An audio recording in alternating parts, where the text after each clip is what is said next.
Jannik Sinner wins the 2024 ATP Finals without losing more than 4 games in a set. And this is against the best players in the world.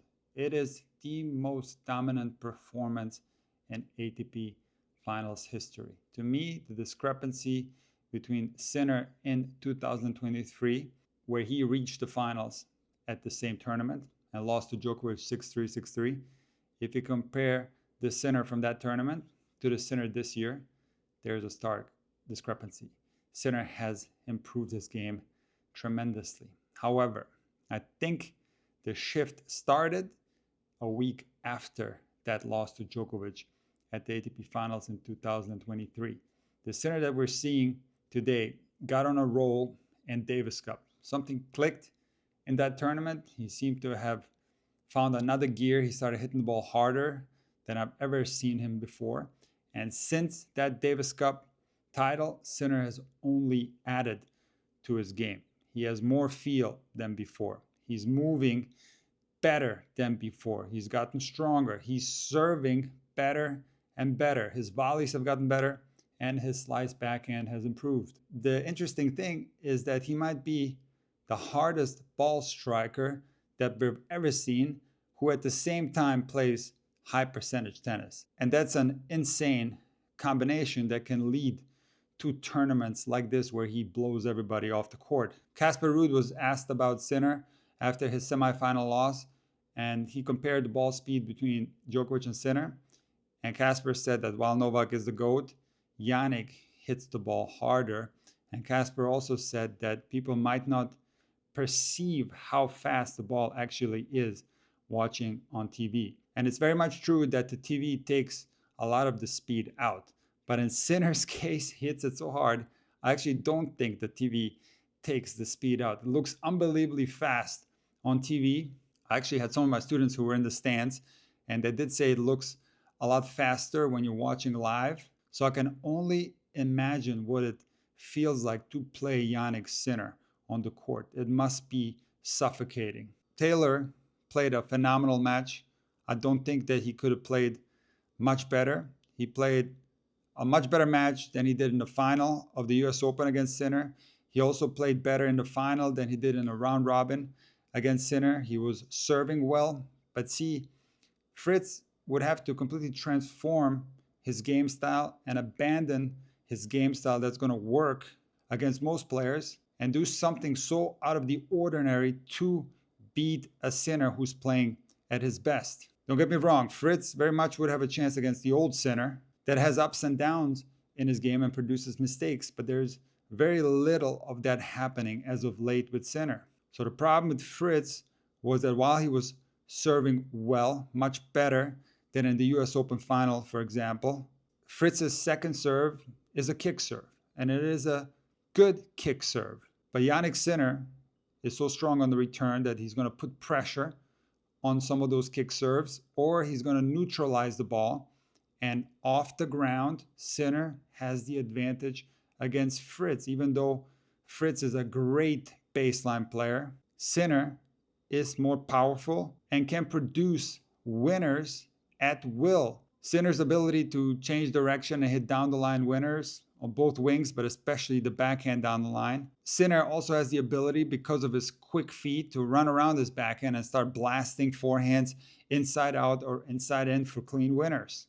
So that was going to happen on Taylor's service games if he would give him too many looks at the second serves, or if the first serve wasn't placed enough. And that didn't happen often in today's match, but it did happen twice. Sinner was holding serve very comfortably. Taylor held serve, and then at 3-all in the first set, it was a long game on Fritz's serve. Fritz was able to save a couple of break points, but eventually Sinner ended up breaking him, held comfortably, wins the first set 6-4.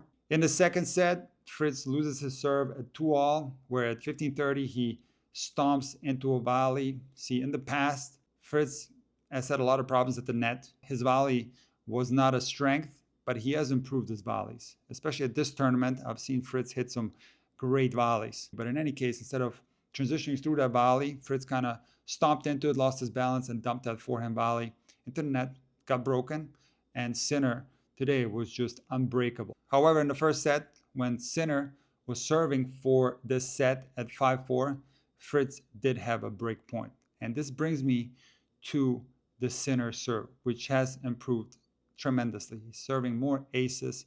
He's in the top 5 in the world in serve statistics. But some of the things that are not going to show up in the stats are the following. Sinner serves high percentage. Just like he hits winners that are high percentage from the baseline, he also serves high percentage. In the first set, Sinner served 80% of his serves to the ad side out wide. In the first set, Sinner served 70% of his deuce serves out wide. And you might be wondering why such a high percentage going out wide. Well, it turns out that the tee is a low percentage target. And while a lot of players see that tee wide open, it's very tempting to go there, it is a smaller target and it is a low percentage target. And if you go to that target too much, you're going to miss more first serves. So Sinner was serving high percentage. But something else that's even more impressive, that's quite frankly reminiscent of Pete Sampras, was the fact that Sinner was able to serve his absolute best when it mattered the most. And let me give you some examples. So let's go back to that game at 5-4 when Sinner was serving for it. And Taylor Fritz had a chance to break in this game. But at 5-4 30 all, a huge point, Sinner serves an ace. He has set point of 40-30, doesn't convert. Fritz wins the next point and has break point. What does Sinner do? Hits a service winner and saves the break point. He then wins the next point, has set point, and what does Sinner do? He serves an ace. Again, another example is the 4-3 game on Sinner's serve in the second set that got tight. It was 30 all. What does Sinner do? Serves an ace. It goes back to deuce. Sinner serves an absolute bomb down the tee and then converts a forehand swing volley winner. Then on game point, Sinner serves another ace. So he's pulling out these aces and service winners at the most important stages of his service games. In yesterday's video, I talked about the fact that Sinner improved his feel and he's utilizing drop shots with more success. But how Sinner is utilizing drop shots is, again, high percentage. So Sinner hit 3 drop shots in today's match. And the first one came at break point on Fritz's serve at 3 all in the first set. And something that I didn't talk about on my channel, and I'm going to do it now, is the popularity of the drop shot with the arrival of Alcaraz. And I'm seeing this in junior development where juniors are hitting more drop shots than ever. And I couldn't disagree with this more. See, for a player like Alcaraz, it's natural to utilize a lot of drop shots. Why? Well, first of all, he has a very versatile game, and he also has tremendous feel, and he also grew up playing on clay courts. Now, this doesn't mean that everybody can play this specific style. This style is going to suit Alcaraz and players like Alcaraz, but other players, if they use drop shots too much, their game is going to suffer. And what is the most important factor when it comes to drop shots? Well, it's the surprise factor. And think about the juxtaposition of Sinner, possibly the hardest ball striker in the history of tennis, who on break point on Fritz's serve pulls out his first drop shot where Fritz is probably expecting a forehand blast. That is a perfectly executed drop shots where Fritz was completely stunned, and the drop shot actually didn't have to be even that good. There was absolutely no chance Fritz would have gotten to that ball. Now, the second drop shot that Sinner hit was in the first game of the second set, and it was more of an Alcaraz style drop shot.